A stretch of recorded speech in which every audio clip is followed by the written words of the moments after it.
Good morning. This is KELOLAND on the go with all you need to know in news and weather as you start your day.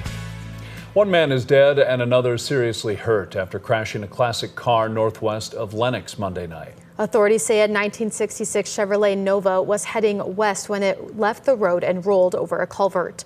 The passenger was thrown and died at the scene. The drivers suffered non-life-threatening injuries. Nearly a week after an incident at a Sioux Falls daycare, the Lincoln County State's Attorney's Office has filed court documents in the case. 22-year-old Mia Lopez is charged with child abuse and simple assault. Last Wednesday, police say she became frustrated with a little boy on the playground at La Petite Academy and allegedly shoved wood chips into the child's mouth. She was booked into jail on Thursday. South Dakota Senator Mike Rounds says he is not looking to return to the governor's office in Pierre. He previously served 2 terms as governor before his time in Washington. His seat in the Senate, as well as the governor's office in Pierre, are both up for grabs next year. You can really get things done working as a governor. But right now, the frustration with most people is with the federal department or with the federal government. Rounds kept the door wide open to running for re-election to the Senate. Now let's get a check of our weather with meteorologist Scott Munt. Good morning, Scott. All right, good morning, everybody. And isolated shower. 20% chance to see something very, very light. We have that in the forecast today. Many people will stay dry. Temperatures will be warm in eastern, southeastern KELOLAND, numbers in the middle 60s to lower 70s. Cooler in western South Dakota. And I think everybody will be cool tomorrow with cloudy skies, northeast winds, and rain. Rain's in the forecast. And Brian will have more details on that coming up. Thank you, Scott. You may have seen people out and about picking up trash for Earth Day. It was something the Bunn family made sure to do. The Whittier Residents Association hosted a day-long walk the block where people were encouraged to pick up trash in their area when they had the time. Because we like to have a large garden as well, we end up getting a lot of the trash that gets caught in the wind. And so we just know that it's important to get it taken care of, and especially on a day like Earth Day. With there being so many things people can't control, the Bunns said that picking up trash and cleaning your space is something that you can take care of. A pair of cleanup events are set to take place Saturday morning along the banks of the Big Sioux River. The city of Sioux Falls is recruiting people to clean up at 7 locations along the recreation trail, while the nonprofit Friends of the Big Sioux River is asking volunteers to rid the river of garbage in Sioux Falls, Brandon, Canton, and Watertown. Cleanups are a great opportunity for anyone of all skills or ages to come out and just participate, get more interested in the river, understand what's happening on the banks of the Big Sioux, and really just come together as a community to help solve one of our issues together. The Big Sioux River cleanups will take place beginning at 10 a.m. Saturday. If you'd like to volunteer, we provided a link with complete information, including cleanup locations, under this story on KELOLAND.com.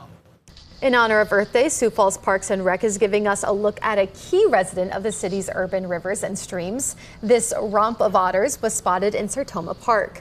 Officials say the animals often live in close-knit family groups and that their playful interactions are vital to their development and survival. They add the otters help balance fish populations and contribute to the overall health of aquatic habitats. Parks and Rec says the otters' presence is a reminder of the rich biodiversity the city supports.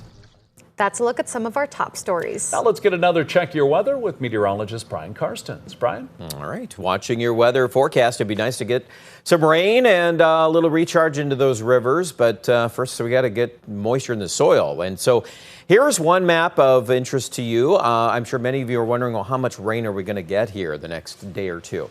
Well, as we fast forward the next 48 hours, so going into early Friday morning, the probability of getting a ½ an inch of rain is as shown here. So Sioux Falls, we're running above that 50% chance. So that's good. We need it. We really, really need it, actually, as you look at the math on the rest of April here, just to get us to normal is going to be a challenge here. So again, that's one takeaway. You notice how the numbers slide off to very low numbers toward Aberdeen, that northeast, north central area. It's going to be harder to get any moisture from this storm. There's another patch out in the Black Hills. I'm going to visit about that in a second.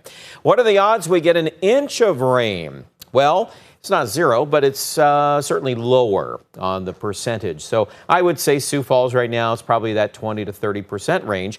There is some new data trickling in here as of the 7 o'clock hour that's actually been a little bit more friendly to us, but again, cautious. We're not going to go really wild on big numbers here yet. But Iowa looks like there's going to be a large section of western and central Iowa that will get some appreciable numbers of rainfall. Now, snow in the west, you bet. We're talking the Black Hills here. There'll be some 2 to 4 inch totals. Not a big storm, no headlines yet, but there could be some advisories for that. For tomorrow. Certainly that bullseye of precipitation as we zoom in a little closer features that area northwest of Rapid City. You notice that areas north of Pier, just kind of tough. It's going to be maybe widely scattered showers that direction.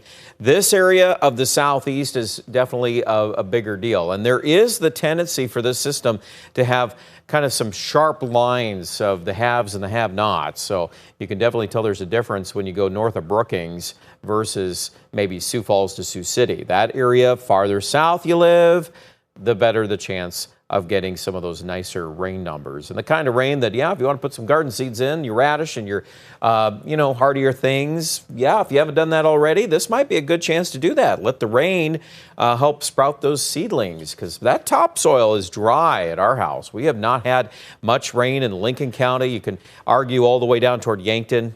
Been pretty dry lately, and these windy days too haven't helped that. So the rain shields, as shown on Futurecast, it again bullseyes the far southeast and the Black Hills, and I think that plays out with temperature forecasts for tomorrow. The other thing to remember is there's a prevalent northeasterly wind running at about 15 to 25 miles an hour. So that also tends to sharpen up that northern edge of that precipitation shield.